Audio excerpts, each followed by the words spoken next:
Ano po yan? Salamat. Ay, salamat. Sige po. Ay, mahina po yung tenga nyo. Tinatawag ko lang ano yun. Kasama niyo. May kasama po kayo sa bahay nyo? Magalit kayo. Galit? Hindi po. Mahina yung mahina na tayo pandinig ni tatay. Paano nyo po madadala to? Diyos ko, tingnan nyo naman yung sasakyan niya. Bike.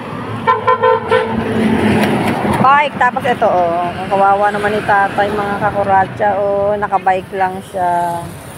Tapos yung dala-dala niyang kalakal, mas madaas pa sa kanya. Binigyan namin siya ng kalakal. Nag-iisa na siya sa buhay. Hindi daw siya nakatanggap ng bigas nung nagbigayan dito. Kaya ayan si tatay, oh.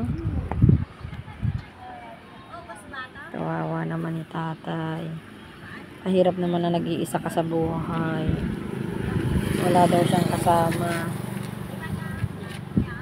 Ayan.